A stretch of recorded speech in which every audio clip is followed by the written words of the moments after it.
આકાશવાણી ભુજ સમાચાર આશુતોષ અંતાણી વાંચે છે. નમસ્કાર. પ્રધાનમંત્રી નરેન્દ્ર મોદીએ જણાવ્યું છે કે બંધારણ રાષ્ટ્રનું પથદર્શક છે અને એ અત્યંત સન્માનની વાત છે કે આવતા વર્ષે તારીખ 26 જાન્યુઆરીએ ભારતીય બંધારણ 75 વર્ષ પૂર્ણ કરી રહ્યું છે.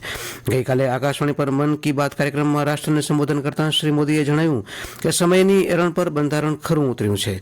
તેમણે જણાવ્યું કે આ વર્ષે બંધારણ દિવસે અનેક પ્રવૃત્તિઓ શરૂ થઈ છે તે સમગ્ર વર્ષ દરમિયાન ચાલુ રહેશે. તારીખ 13મી જાન્યુઆરીથી પ્રયાગરાજમાં શરૂ થઈ રહેલા મહાકુંભ અંગે પ્રધાનમંત્રીએ જણાવ્યું કે આ વખતે દેશ દુનિયાના ભક્તો ડિજિટલ મહાકુંભના સાક્ષી બનશે. ડિજિટલ નેવિગેશનની મદદથી લોકો વિવિધ ઘાટ, મંદિરો અને સાધુના અખાડા સુધી પહોંચી શકશે. આ જ સિસ્ટમથી પાર્કિંગની જગ્યા સુધી પણ પહોંચી શકાશે. પ્રધાનમંત્રીએ ભારતીય ફિલ્મ અને મનોરંજન ઉદ્યોગે ભારતની એકતા ટકાવવામાં ભજવેલી ભૂમિકાની પ્રશંસા કરી હતી. પ્રધાનમંત્રીએ આરોગ્ય ક્ષેત્રે ભારતની બે મોટી સિદ્ધિનો ઉલ્લેખ કર્યો હતો. તેમણે જણાવ્યું કે વિશ્વ આરોગ્ય સંસ્થાનો અહેવાલ જણાવે છે કે ભારતમાં વર્ષ 2015થી 2023 દરમિયાન મેલેરિયાના કેસોમાં 80%નો ઘટાડો થયો છે. એક વર્ષમાં સાયબર ગઠિયાઓએ છેતરપિંડી કરીને નાગરિકોના આંચકેલા 108 કરોડ રૂપિયા સ્ટેટ સાયબર ક્રાઇમ સેલે રિકવર કરી પરત કર્યા છે. આ રિકવર કરેલા નાણાં ઉપરાંત એક વર્ષમાં 285 કરોડ રૂપિયા કરતાં વધુ નાણાં ફ્રીઝ કરવામાં આવ્યા હતા.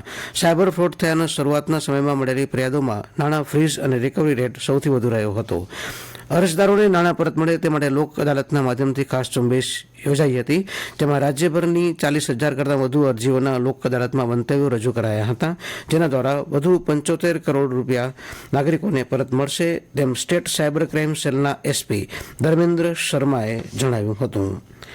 દેશના પૂર્વ પ્રધાનમંત્રી ડોક્ટર મનમોહનસિંહને શ્રદ્ધાંજલિ આપવા માટે આજે અમદાવાદમાં પ્રાર્થના સભા યોજાશે.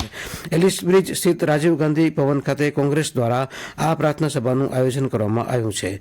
આજે સાંજે 5 વાગે આ પ્રાર્થના સભા યોજવામાં આવી છે. રાજ્યમાં આગામી 5 દિવસ વાતાવરણ સૂકું રહેવાની શક્યતા છે અને તાપમાન યથાવત રહેશે.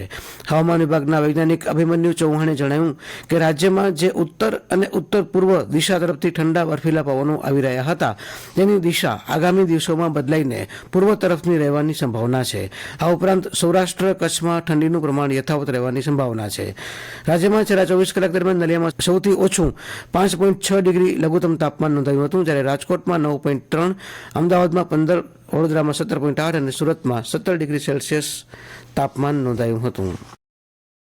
કચ્છમાં નવા વર્ષને આવકારવા જુદા જુદા કાર્યક્રમોનું આયોજન કરવામાં આવ્યું છે.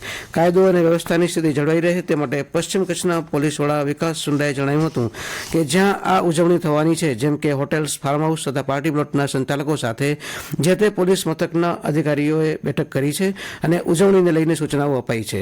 શ્રી સુંડાએ લોકોને અનુરોધ કરતા નિયમોનું પાલન કરવા અને કોઈપણ પ્રકારની ગેરકાયદે પ્રવૃત્તિ સામે આવે તો તુરંત નજીકના પોલીસ મથક અથવા 100 નંબર ઉપર સંપર્ક કરે, જેથી પોલીસ ત્વરિત પગલાં લઈ શકે. Institute of chartered accountant India દ્વારા ગત નવેમ્બર 2024માં લેવાયેલી સીએ ફાઇનલની પરીક્ષાનું પરિણામ જાહેર થયું હતું. તે પૈકી ગાંધીધામના 13 અને ભુજના 9 વિદ્યાર્થી સફળ થયા હતા. સીએ કોર્સની ફાઇનલની પરીક્ષામાં કુલ 1,47,209 વિદ્યાર્થીએ આપી હતી, જેમાં બંને ગ્રુપની પરીક્ષા આપનારા કુલ 30,776 પૈકી 4,134 વિદ્યાર્થી, જ્યારે ગ્રુપ 1માં 66,987 વિદ્યાર્થીમાંથી 11,253 તેમજ ગ્રુપ 2માં 49,459 માંથી 10,566 જેટલા વિદ્યાર્થી પાસ થયા હતા. આમ સમગ્ર દેશમાંથી 11,500 જેટલા વિદ્યાર્થી સીએ બન્યા છે. આગામી તારીખ 1 જાન્યુઆરી 2025થી અમદાવાદ ડિવિઝનના વિવિધ સ્ટેશનો પરથી ચાલતી ટ્રેનોના સમયમાં ફેરફાર કરવામાં આવ્યો છે, જે અંતર્ગત કેટલીક ટ્રેનોની સ્પીડ વધારવામાં આવી રહી છે, જેના કારણે આ ટ્રેનો તેમના ચાલુ નિર્ધારિત સમય પહેલા તેમના ગંતવ્ય સ્થાન પર પહોંચી જશે.